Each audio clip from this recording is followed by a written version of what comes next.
प्रभू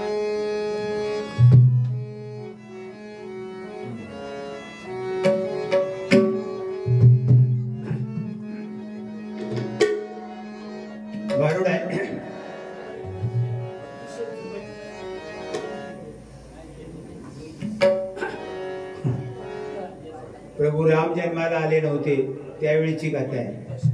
कशी? आजी माझी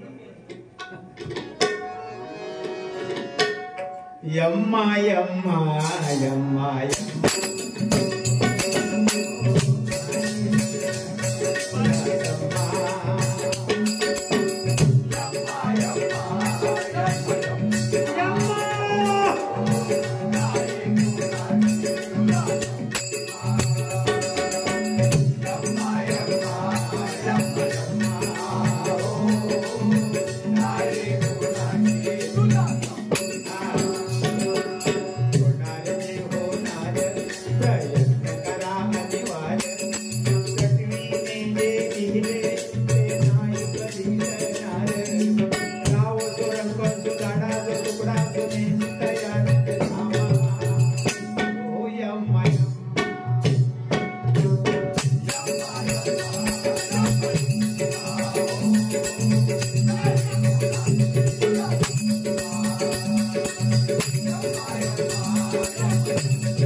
एकदा का कोणी यमाच्या तावडीत मिळाला की तो संपला. मग कोणी असून देत, देव असून देत, दानव असून देत, बुवा असून देत, भावा असून देत, राव असून देत, रंक असून देत, एकदा यमाच्या तावडीत मिळाला चिट्टी आई है चला की तो संपला.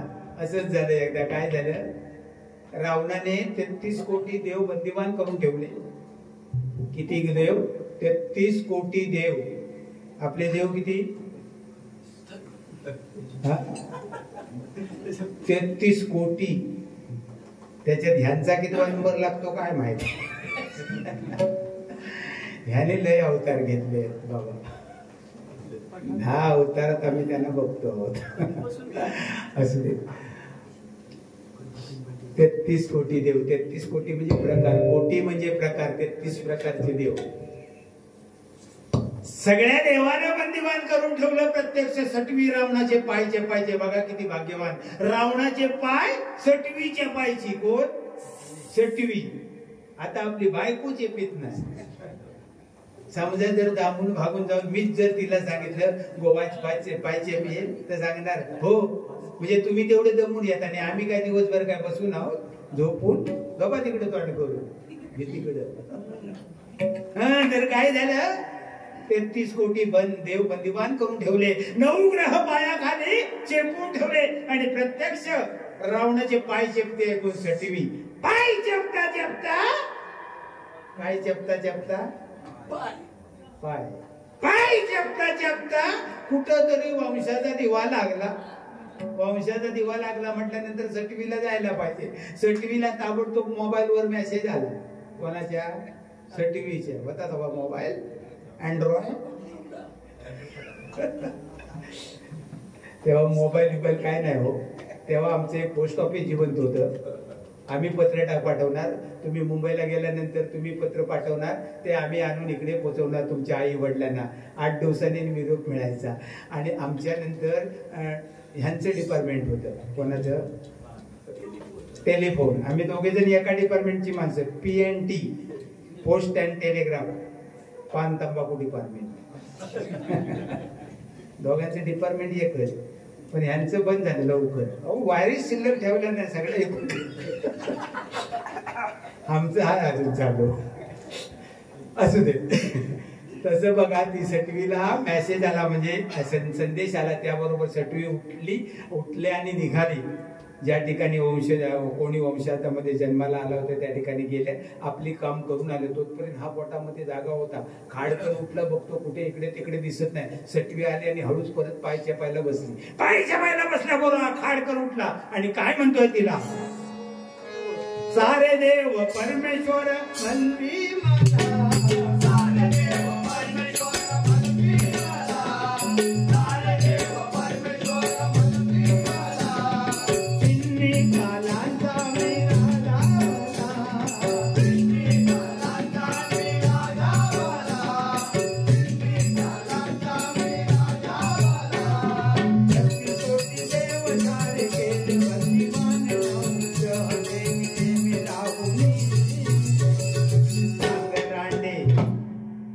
रांडे. रावण म्हणतोय, माझ्याकडूनच बोलत नाही, ग्रंथात आहे ते. रावणाची भाषा तशी, सांग रांडे गेली तुझ फुल गायला,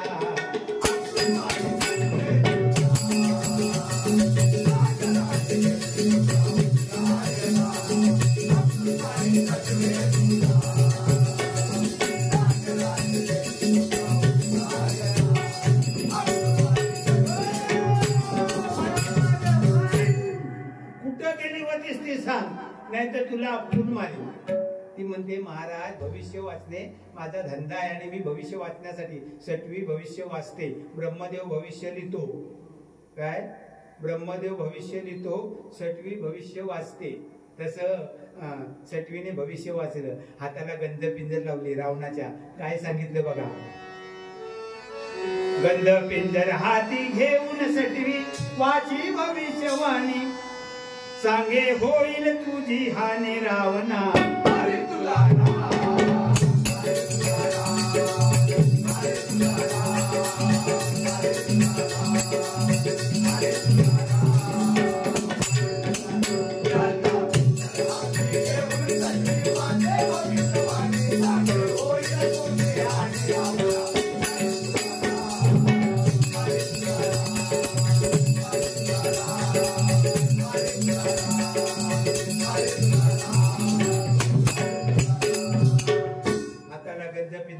अक्षर उमटली रावणाच्या हाताला. हातावरती अक्षर उमटली. काय काय सांगितलं भविष्य, अरे रावणा तुला राम मारील. राम मारील म्हटलं बरोबर म्हणाला, त्या रामाचा पत्ता मला सांग. ती म्हणाला, मला काय कोणाचा पत्ता माहित नाही. हा, ते हरियाण बुवाना विचारला म्हणाले, ते पोस्टात आहे. नाही तर त्या लोकरे बुवाना विचारा टेलिफोन करून, ते सांगते. त्यांच्याकडे पण आहे डायरी. हा म्हणाला, मला काय कोणाचा पत्ता माहित नाही. पण तो बघा तिकडून नारद मुनी येतोय. आता त्यावेळेचा पोस्टमन कोण? नारद मुनी. नारद मुनीला सगळ्यांचे पत्ते माहित बघा. चंद्राचा पत्ता, वायूचा पत्ता, वरुणाचा पत्ता, अग्नीचा पत्ता, हरियाण बुवांचा पत्ता, लोकरे बुवांचा पत्ता, सगळ्यांचे पत्ते त्याला माहित. पण त्याला स्वतःचा पत्ता माहित नव्हता. जिथं कमी तिथं आम्ही असा असायचा तो कायम फिरत. त्याच्या शेंडीत सगळं होतं बघा. त्याची एनर्जी सगळी शेंडीत होती. अशी पडलेली असली की समजायची हा आज रिकामा आहे. ताट झालेली असली की समजायचं आज काहीतरी भानगड घाट देणार वाटायला कधी. नाहीतर अगदी कोलबी झाल्यासारखे अशी असते. नाहीतर हा अँटिना. अँटिना पण हे तेव्हा आता आपल्याला वाटतं हे अँटिना बिंटिना आलं असं काय नव्हतं. तेव्हा पण अँटिना होता बघा. नाही, बायकांचा आंबाडामध्ये अँटिना असतो. किती काम असतं बिचाऱ्यांना. ते चॅनल किती त्यांची. पुरुषाची शेंडी म्हणजे ते एकच अँटिना त्याचा, तो फक्त टीव्ही चॅनल. आणि त्यांचा तो आंबाडा. नाही खरं आहे. तर काय सटवीला म्हणाले, तो बघा नारद मुनी तिकडे. आता नारदाला बोलवलं. म्हणाला, रे नारदा नारदा इकडे, ही बघ काय सांगते. ही सटवी सांगते की मला राम मारणार, त्या रामाचा पत्ता मला सांग. नारदाने ताबडतोब पत्ता सांगितला. कसा? अयोध्येचे राजाचा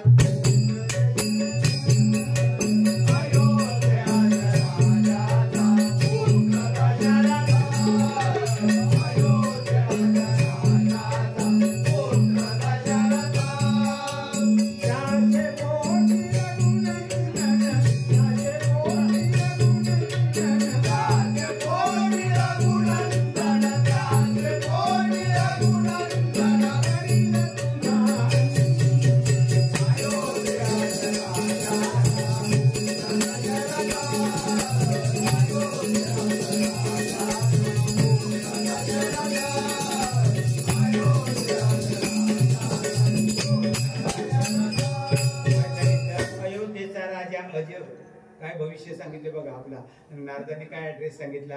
अज राजा, अयोध्येचा राजा अज, त्याच्या पोटी दशरथ जन्माला येणार, दशरथाच्या पोटी राम जन्माला येणार आणि तो तुला खलास करणार. एवढं ऐकल्याबरोबर म्हणाला असं आत्ता जातो आणि त्या रामाला खलास करतो. अरे म्हणाला मी सांगतोय काय, अजून दशरथ जन्माला यायचा आहे. अजय राजाच्या पोटी दशरथ जन्माला येणार आणि मग दशरथाच्या पोटी राम. अजून म्हणाला अजय राजा आपला दशरथ जन्माला यायचा असं म्हणाला जातो आणि त्या अजय राजाला खलास करतो. मुळासकट मला झाडच तोडून टाकतो. मग कुठून येणार तो अजय दशरथ आणि कुठून येणार राम? आणि गेला बाबा, युद्धाची तयारी केली. दोघांचं सैन्य समोरासमोर आलं. एकदम समोरासमोर आल्याबरोबर विचारतोय अजय राजा दशरथ आपल्या ह्याला रावणाला, अरे बाबा एकदम अचानक तू मला युद्धाला का पाचारण केलं? असा प्रसंग काय झाला? काय विचारतोय बघा. काय सांगतोय रावण? भोजासी आली खाजू, भोजासी आली खाजू, भोजासी आली खाजू, भोजासी आली खाजू, भोजासी आली खाजू, भोजासी आली खाजू. भोजासी खाजू म्हणजे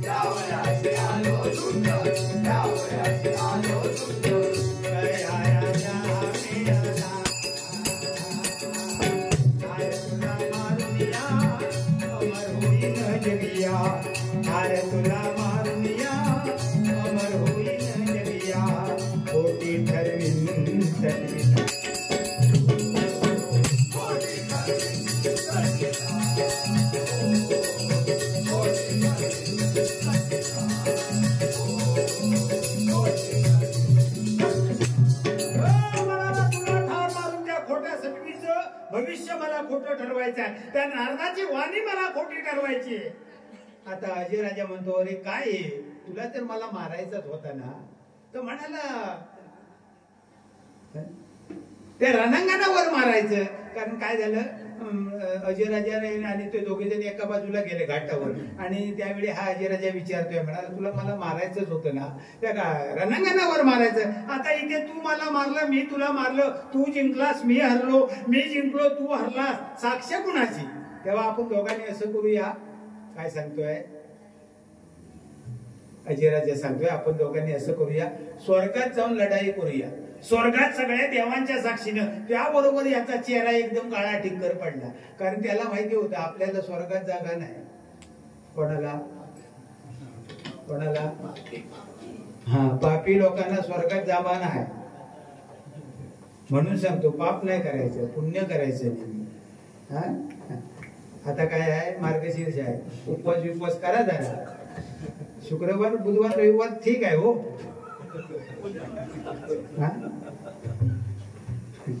बिचारी बायको एवढं व्रत करते आणि हे का त्याचा काय नाही, हो मध्य विभाग ना. हा, संध्याकाळ झाली की काळ्या पिशवीत घेऊन येणार काय मटाण मागणं पासा कुत्रे. घरी येईपर्यंत एक पण त्याच्यात पोट शिल्लक राहत नाही. फक्त 2 लिंबू घेऊन येतो राहिलेले शिल्लक. बायको बिचारी करत असते आरती बिरती, कारण ते उद्यापन जातो संध्याकाळी आरती. ती बघते मागे तर सुख करता हरता वार्ता विघ्नाची एवढा दे. हा मागे ओरडतो, त्याबरोबर ती मागे बघते. ह्याचा अवतार बघितल्याबरोबर घाली लोटांगण बनवून. सध्या ही मार्गशीर्षची अवस्था आहे. अहो, बायको बिचारी ती व्रत करते, कशासाठी करते? आपल्या सुखासाठी, पतिरायाच्या संसाराच्या सुखासाठी करते, आपल्या दोघांच्या सुखाच्या संसाराच्या सुखासाठी करते. आणि आपण काय करतो? 1 महिना आपल्याला पाळता येत नाही, 1 महिना नापास व्हाल मध्य विभागात, काय त्याच्यामध्ये एवढं असू दे. तसं काय झालं? हा, म्हणाला आम्हाला वरती एंट्री नाही. हे सगळं पूर्वी होतं, आता काय माहिती आहे, आता भजनाची पद्धतच बदलली आहे. पूर्वीची नाही आताची पद्धत. म्हणजे आमच्या वेळी होती, मग सुरुवातीला होती ती एकदम असं म्हणजे अटीतटीने एकमेकाला शेरशायरी करायची. नंतर आम्ही थोडे विनोद करायला लागलो. नंतर आता तर काय ते वेगळंच चाललंय, मी एकमेकाला फाडूनच टाकतात. सगळ्या प्रत्येक गोष्टीच हे बदलत जा. तर साधी भाजी बिजी भाजीला सध्या चव नाही. त्याशिवाय मी भैयाला विचारलं आमच्या नाक्यावरच्या, ए भैयाजी वो भाजी को चव नहीं है क्यों? तो बोला क्या होने का बाबा, आजकल वो भाजी को चवच नहीं. जब से हगंदारी मुक्त गाव हुआ है ना, भाजी को चवच नहीं. हो, पानी मासे को भी चव नहीं, उधर भी कोई आता नहीं. और भाजी को भी चव नहीं, कोंबडी को भी चव नाही. बोला वो भी खाती नाही. एवढं परिणाम झालो हवेदारी मुक्त गावाचा. असू दे. त्याचं बघा एक मजा म्हणून सांगितलं.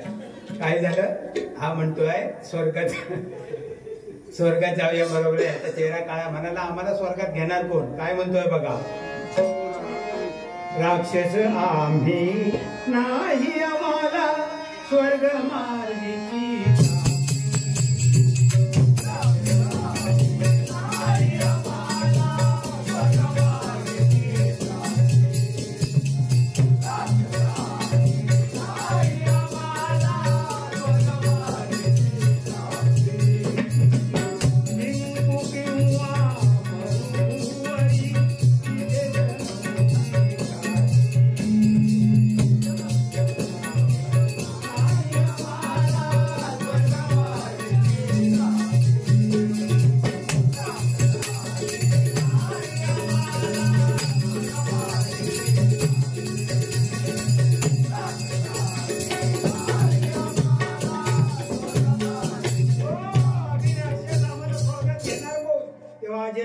तू काय चिंता करू नको, मी आहे ना. आयामणा म्हणाला तू फक्त माझ्या अंगठ्याला धर, मी खूप पुण्य केलंय, मी तुला स्वर्गात घेऊन जातो. झालं बाबा, अजयराजाचा अंगठा धरला. दोघांचं हेलिकॉप्टर स्वर्गात गेलं. स्वर्गात गेल्याबरोबर सगळ्या देवांची सभा भरलेली होती, बृहस्पतीची सभा भरलेली होती. त्या ठिकाणी हे गेल्याबरोबर सगळे देव विचारतायत अजयराजाला, अरे बाबा हा तुझ्या बरोबर कोण आलाय, याला कशाला घेऊन आलास? तेव्हा तो सांगतोय हा मला मारणार आहे आणि तुमच्या साक्षीने युद्ध करण्यासाठी आम्ही इथे आलो आहोत. देव म्हणतात तू याला मारणार आहेस ना, मग असं कर, आधी ही समोरची जी खोली दिसते ना, त्या बंद खोलीचा दरवाजा तो उघड. ह्या बंद खोलीमध्ये काय होतं माहितीये, एक बलाढ्य राक्षस साखळ दंडाने असा जपून बांधून ठेवला होता. शंकराने आपल्या त्रिशूळाची दोन्ही टोकं त्याच्या डोळ्यावर ठेवली होती आणि दरवाजाला नडबोंडे दांडा फिट केला होता. जरा जरी कोणी दरवाजाला टच केलं तरी काय व्हायचं, आतून तो राक्षस ओरडायचा आणि त्याच्या आवाजाने बाहेरच्या माणसाची काय क्रेदा तिरपट व्हायची बघा. पण हा एकदम अविचारी रावण ओरडत गेला कसा, मला कोणी देव म्हणो, मला कोणी दैत्य म्हणो,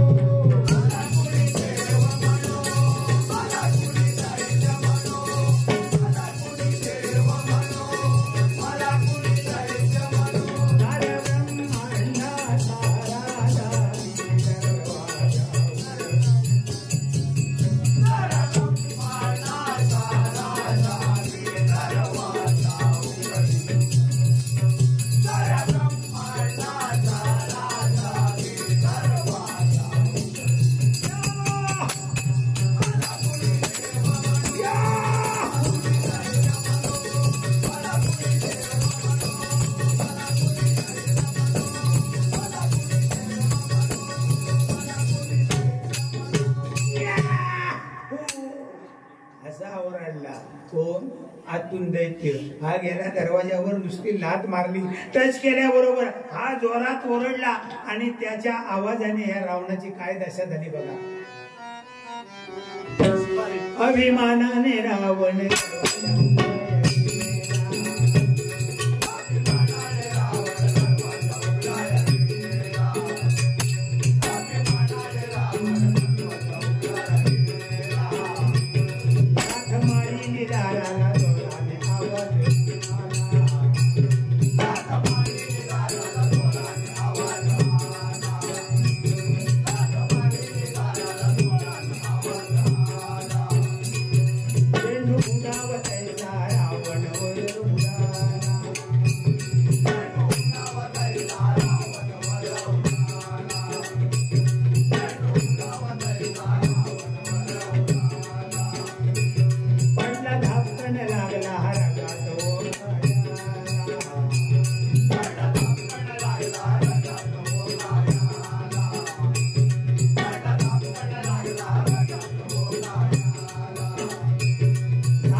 आवाजाने तो उठताना पडला. रावणाची काय दशा झाली बघा. देव हसून लागले हे नंबर मोठा.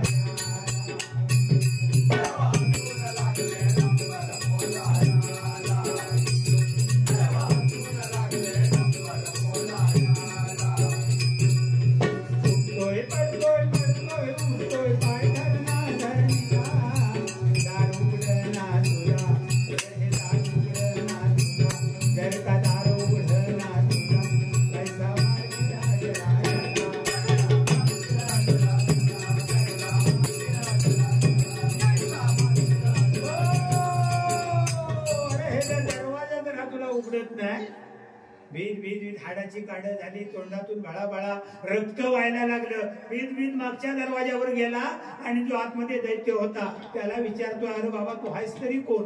तुझ्या नुसत्या आवाजाने माझी ही दशा झाली. तू आतमध्ये आहेस कोण? तो काय सांगतोय बघा.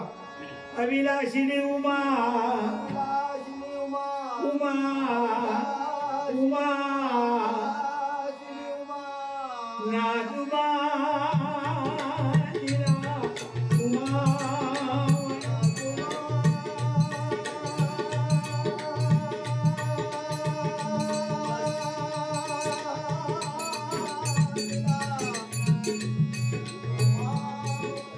स्वस्ते भस्मदा नाव माझे भस्मा.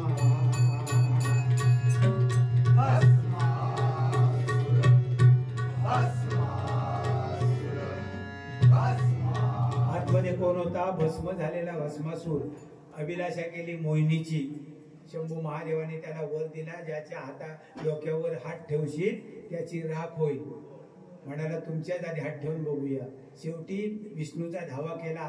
मोहिनी रूप घेऊन विष्णुदेव आले आणि त्यांनी काय केलं? ह्या रावणाला आपला नाचवता भस्मासुराला नाचवता स्वतःच्या डोक्यावर हात घ्यायला लावला आणि भस्म केलं त्याला. स्वतःच्या हाताने भस्म झालेला भस्मासूर असा हा बृहस्पतीच्या दरबारामध्ये त्याला जकडून बांधून ठेवलं होतं. आणि त्याने पुढे काय भविष्य सांगितलं बघा. लंकेचा रावण रावण लंकेचा रावण लंकेचा रावण नील सीता सोडून सीता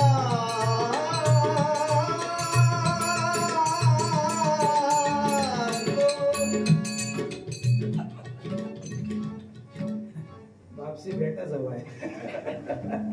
माझा शिष्य आहे तो. त्याला पण कायम बारे असतात, पण आज पण होते त्याला बारे. पण आमच्या दोघात पेटी एकच आहे. काय करणार?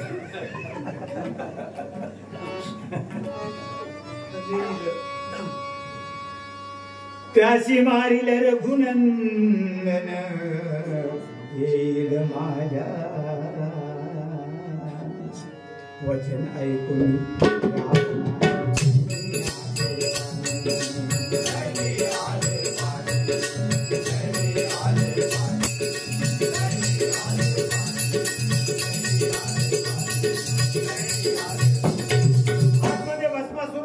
काय भविष्य सांगितले नारदाला आपल्या भस्मासुराला की लंकेचा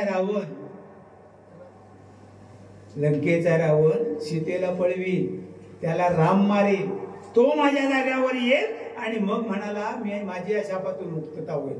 आता सगळ्यांनी सांगितलं तुला राम मारणार, नारदाने सांगितलं, सटवीने सांगितलं, आता या भस्मासुराने सांगितलं. आपण मारणारे निश्चित झाल्यावर गेला आणि शांत झोपला मस्तपैकी. 2-3 मागवलं नाही टाकून झोपून.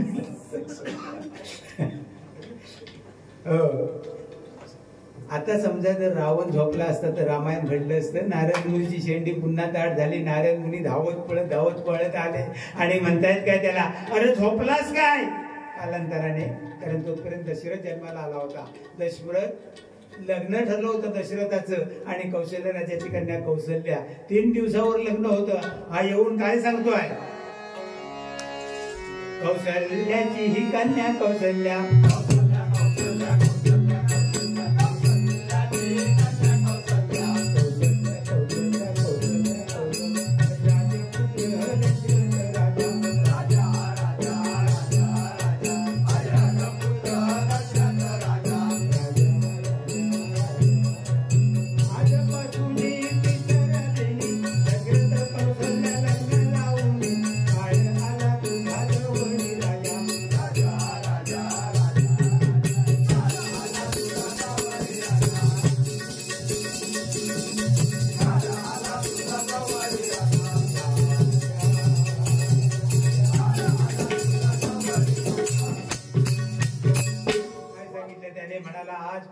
तिसऱ्या दिवशी अजयराजे पुत्र दशरथ राजा कौशल्य राजाची कन्या कौशल्या दोघांचा विवाह होणार, त्यांच्या पोटी राम जन्माला येणार आणि तो तुला ठार मारणार. एवढ्या ऐकल्याबरोबर परत त्याची झोप उडाली. सगळे उतरल्याबरोबर परत हाक मारली कोणाला? प्रधानाला. अरे कोण आहे तिकडे? म्हणाला धावत या इकडे. आणि युद्धाची तयारी केली. ही दोघा जणांचं वराड चाललं होतं समुद्र मार्गातून, नावेतून. एका बाजूला दशरथ आणि एका बाजूला कौशल्या. ह्याने काय केलं? त्या दोघांच्या नावेवरती हल्ला केला, दोघांच्या नावा फोडून टाकला, सगळं वराड बुडवून त्यांना ठार मारलं. त्या दोघांना समुद्रामध्ये बुडवलं आणि आनंदामध्ये आला आणि घरी आपल्या नगरीमध्ये पेढे वाटतोय. पेढे वाटता वाटता वाटता वाटता मागोमाग नारद मुनी आले. म्हणला कसले पेढे वाटत? अरे म्हणाला तुझी वाणी खोटी ठरली, त्या सटवीचं भविष्य खोटं ठरलं, त्या भस्मासुराचं भविष्य खोटं ठरलं. आता मी अजरामर झालो.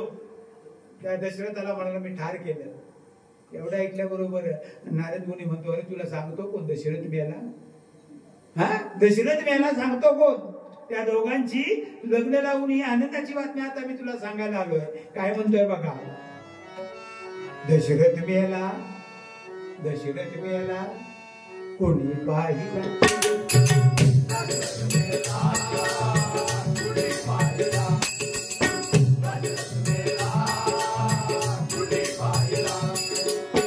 दोघांचं लग्न लावून आलो तुझवेला.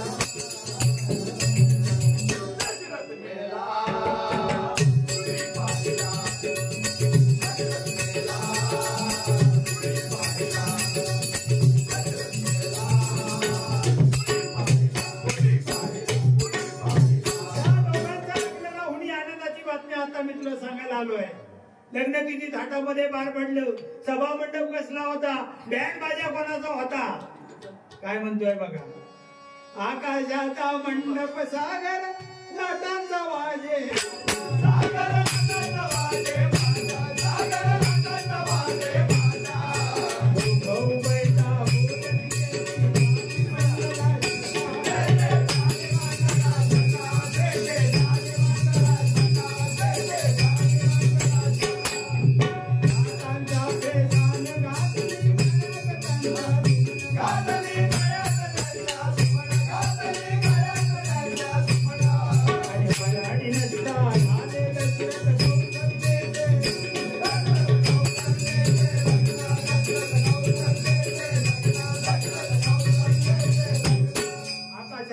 मंडप, समुद्र, पेशांच्या लाटांचा बेंड बाजा, त्या पेशांची सुमनमाळ आणि ती दोघं जण जी काय कुजबूज करत होती त्याच मंगल अष्टका. फार थाटामध्ये लग्न पार पडलं. आता त्यांच्या पोटी राम जन्माला येणार.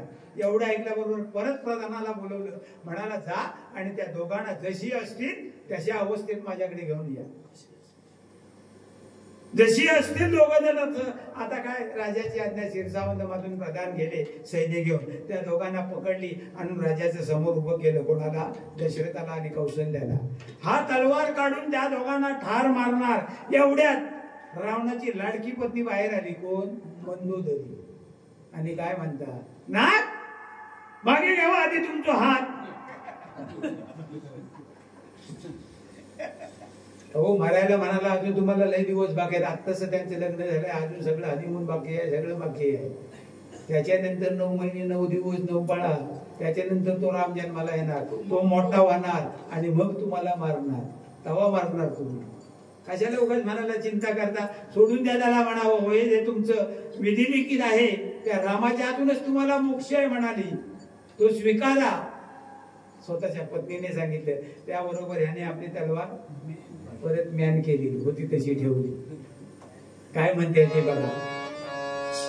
खांबावरी मारलेला तरी मला नरसी, खांबावरी मारलेला तरी मला नरसी, खांबावरी मारलेला तरी मला नरसी,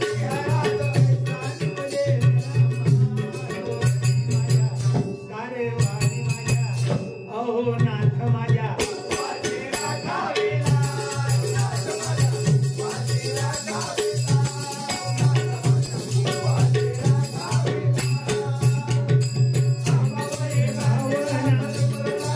Yeah.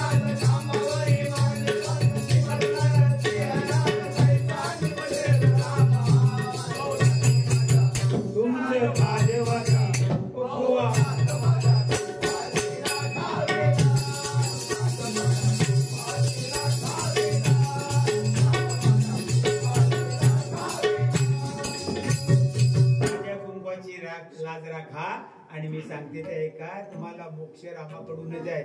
आधी म्हणाले ही तलवार म्यान करा, त्याप्रमाणे रावणाने आपली तलवार म्यान केली आणि पुढे व्हायचं ते झालं. बघा, सीतेचं अपहरण रावणाने केलं आणि मग वानर सेना घेऊन प्रभू रामाने त्या रावणाला यमसदनाला धाडलं आणि हे सटवीचं भविष्य खोटं ठरलं, आपलं खरं ठरलं. म्हणून म्हणतो विधात्याची करणी नारी, विधात्याची करणी नारी, रावणा सांगत असे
दिगंबरा दिगंबरा श्रीपाद वल्लभ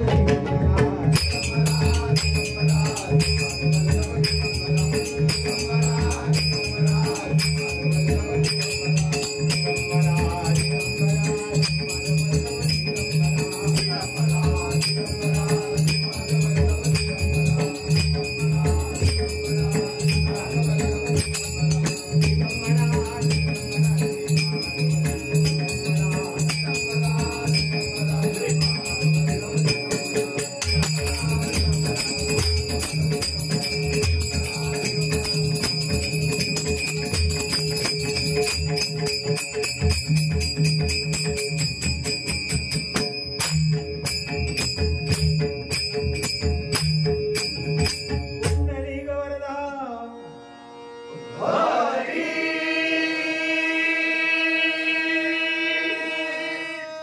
विठ्ठल